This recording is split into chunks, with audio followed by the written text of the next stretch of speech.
ऐरोली में पूर्व नगर सेवक ममित चौगुले की पहल से शिवसेना द्वारा ऐरोली सेक्टर 5 से लेकर 15 की सोसाइटी और मंडल अंतर्गत आयोजित किए गए पारंपरिक दिवाली किल्ले स्पर्धा शिवसेना के उपनेता विजय चौगुले की खास मौजूदगी में संपन्न हुआ, जहां उनके साथ रविंद्र आउटी, कैलाश गायकर, दुर्गेश चौहान, स्वप्निल माशेरे सह तमाम नागरिक और बालक उपस्थित थे।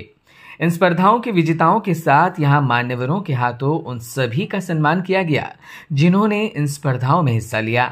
महाराष्ट्र की संस्कृति और परंपरा को दर्शाती यह अनोखी किला और रंगोली स्पर्धा भविष्य की पीढ़ी को प्रेरणादायी साबित होगी, ऐसा विश्वास शिवसेना के उपनेता विजय चौगुले ने व्यक्त किया।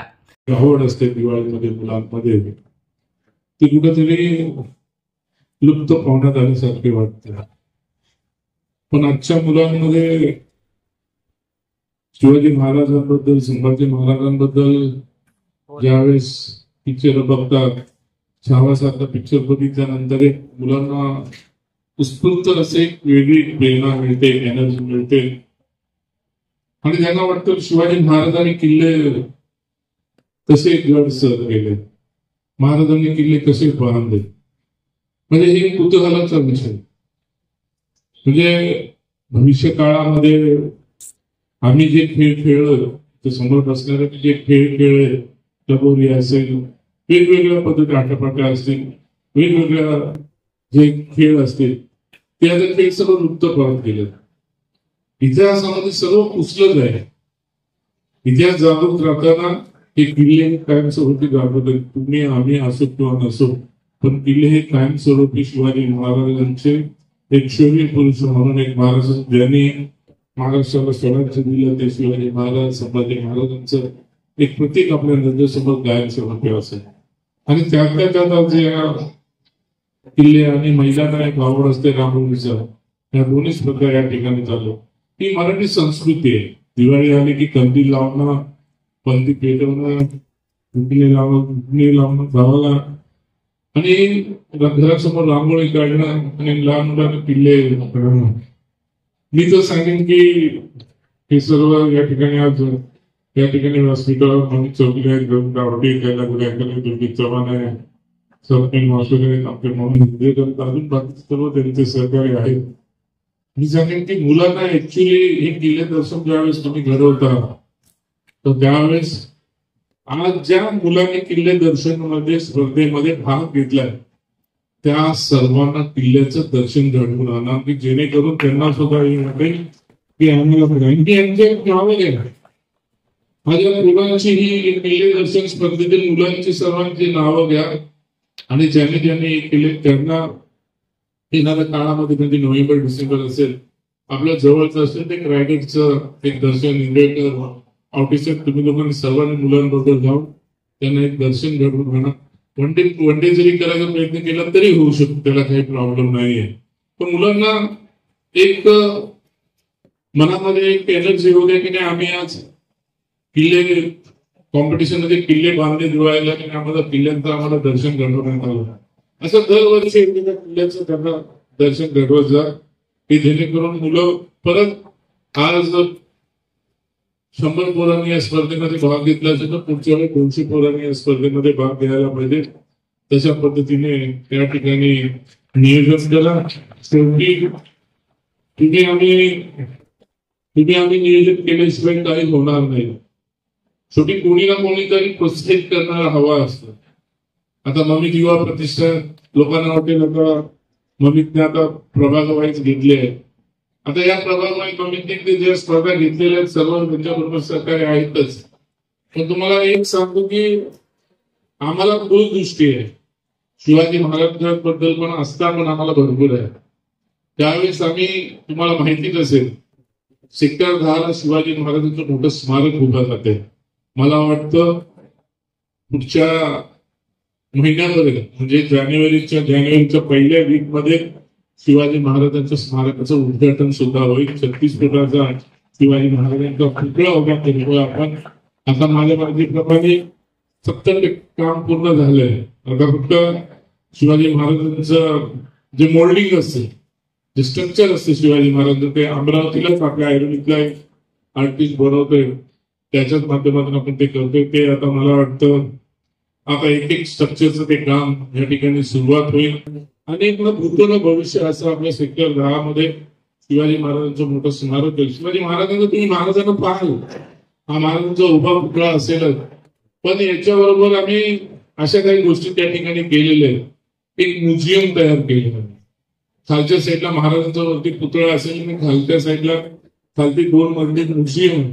त्या म्युझियम मध्ये मुलांना तुम्हाला तुम्ही किल्ले बनवले, तुम्ही सर्व काही केलं, तर तुम्हाला त्याच्यामध्ये शस्त्र तुम्हाला दाखवता आलं नसते. फक्त तलवार एवढी माहिती आहे, तलवार एक पण बाकीचे पण शिवाजी महाराज भरपूर शस्त्र वापरतात. चिलकत असेल, वेगवेगळे शस्त्र मला सुद्धा सांगता येणार नाही. म्हणजे त्या पद्धतीने पण शिवाजी महाराज एवढे शस्त्र वापरत होते. तर त्याचं एक आपण त्या लायब्ररी म्हणजे त्या ठिकाणी म्युझियम टाईप आपण एक म्युझियम तयार करतो आणि त्याच्यामध्ये प्रत्येक जण जाऊन, मुलं जाऊन, संध्याकाळी जाऊन, सकाळी जाऊन त्या ठिकाणी सर्व शिवाजी महाराजांचे शस्त्र बघू शकतात. महाराजांनी एवढा मोठा पराक्रम केला की जगामध्ये कुठल्याही राजाने केलं नसेल. त्यांनी कशा पद्धतीने लढाई लढली, कशी लढली, त्या पद्धतीचे सर्व शस्त्र अस्त्र सर्व त्या ठिकाणी तुम्हाला पाहायला मिळेल. हे एक आमची दूरदृष्टी आणि त्या दूरदृष्टीच्या माध्यमातून आम्ही या सर्व गोष्टी त्या ठिकाणी उभ्या केलेल्या आहेत. आम्हाला फक्त एवढंच आहे, तुम्ही मुलांना, तुम्हाला मी हेच सांगतो, उद्या आता झालंय. पहिला आम्हाला आमच्या लहानपणी आम्हाला भरपूर अंगण असायचं, मोठं मोठं पटांगण असायचं, त्याच्यामुळे किल्ले मोठे कसे करता यायचे. आज तुम्हाला एक किल्ला जरी उभा करायचा सोसायटीमध्ये तर पहिल्या सोसायटीची परवानगी घ्यायला लागते. का रे माती टाकली, त्यांनी हे केलं, हे खराब केलं, लादी खराब केली, अमुक केलं, तमुक केलं, ह्या सर्व गोष्टी होतील. जरी उद्या तुम्हाला जरी येणाऱ्या भविष्य काळामध्ये जरी जे कोणी असतील सोसायटीतले लोक, त्यांना किल्ला स्पर्धा ठेवायची असेल, शिवाजी महाराजांच्या शिल्पाच्या बाजूला जो रोड आहे, उद्या जर सोसायटीत नाही जागा मिळाली तर ज्यांना किल्ले बनवण्याचे हाऊस आहे त्यांना माती गिल्ली सर्व आम्ही अवेलेबल करून देऊ. आणि शिवाजी महाराजांच्या स्मारकासमोर, शिवाजी महाराजांच्या स्मारकासमोर तुम्ही तुमच्या पद्धतीने किल्ले बनवू शकता आणि त्याच्यामध्ये कॉम्पिटिशन तयार करता येईल अशा पद्धतीने आमचे. आणि रांगोळी स्पर्धा सुद्धा त्या सुद्धा करता येतील. म्हणून तुम्हाला मी सांगतो की आज ज्यांनी त्या ठिकाणी इथे स्पर्धेमध्ये भाग घेतला, आता मला वाटतं त्यांना सर्वांना बक्षीस मिळालंच असेल. त्याच्याबद्दल नादच चालू आहे बक्षीस तुम्हाला. आता मला पण दुसऱ्या कार्यक्रमाला जायचं आहे. ऑफिस आहे, पोलीस साहेब, या सर्व लोक जमलेले आहेत, जास्त लोक आहेत, तर मी या ठिकाणी आलोय. मी तुम्हाला सर्वांना शुभेच्छा देतो. वहीं पूर्व नगर सेवक ममित चौगुले ने भी इस अवसर पर अपनी भावनाएं व्यक्त की. वहीं नागरिकों ने इस अनोखी स्पर्धाओं के लिए चौगुले परिवार का आभार माना. मला रांगोळी कॉम्पिटिशन मध्ये हे बक्षीस मिळालं आहे. आम्ही पहिल्यांदाच रांगोळी कॉम्पिटिशन मध्ये भाग घेतलाय. आम्हाला खूप आनंद होतोय. ममित चौगुले साहेबांच्या खूप मनापासून धन्यवाद. पहिल्यांदाच आम्हाला हे बक्षीस मिळाले आणि आम्हाला खूप त्याचा आनंद वाटते. आम्हाला पुढच्या वर्षी याच्यापेक्षा चांगले रांगोळी काढून पहिला नंबर भेटू असा आनंद वाटतो. मला तर खूप आनंद होतोय या कॉम्पिटिशनचं प्राइज आम्हाला भेटलंय म्हणून. आणि नेक्स्ट इयर आम्ही याच्यापेक्षा अजून सुंदर टॉपिक शोधू आणि फर्स्ट प्राइजेस जिंकू. लाईक या कॉम्पिटिशनचं अरेंजमेंट केल्यामुळे सगळे सोसायटीमधले लोक एकत्र आले, सगळ्यांचे थॉट्स एकत्र आले आणि आम्ही मिळून वुमन एम्पॉवरमेंट वरती रांगोळी काढली. तर मग यासाठी ममित चौगुले सरांचे खूप जास्त आभार आहे. जय ओमकार सोसायटी सेक्टर 10 मधील ऐरोली मधील आम्ही युवान दरवर्षीप्रमाणे याही वर्षी आम्ही किल्ल्याची प्रतिकृती साकारतो. तर यावेळेस आम्ही अति उत्साहाने म्हणजे जास्त सपोर्ट होता आम्हाला यावर्षी आणि आम्ही जास्त म्हणजे लेवल अप करायचा प्रयत्न केला आणि ममित दादाचा आम्हाला नेहमी सपोर्ट असतो आणि दरवेळेस आम्ही किल्ला बनवण्याची आमची जी प्रथा आहे ती चालू ठेवतो. यावर्षी आम्ही दोडप किल्ल्याची प्रतिकृती साकारली. नाशिक जिल्ह्यातील हा किल्ला दुर्मिळ किल्ला आहे. दरवर्षी आम्ही किल्ले बनवतो पण यावेळेस आम्ही दुर्मिळ किल्ला निवडला आणि आम्हाला वाटतं त्याच कारणामुळे आम्हाला पहिलं पारितोषिक भेटलंय. आम्हाला 25हून अधिक वर्ष झाले किल्ले बनवताना. आमच्या दादा लोकांची जी प्रथा होती ती आम्ही कायम चालू ठेवलेली. एक युवा म्हणजे आम्हाला एक सपोर्ट भेटलाय. म्हणजे दरवर्षी आधी एवढा जास्त सपोर्ट नसायचा म्हणजे, पण यावेळेस मम्मी दादानी मातीपासून मावळ्यांपासून सगळा सपोर्ट दिलाय. सो एक नवीन स्टार्ट भेटली आम्हाला, तर ते एक प्लस पॉइंट वाटतो. Bureau input EW network.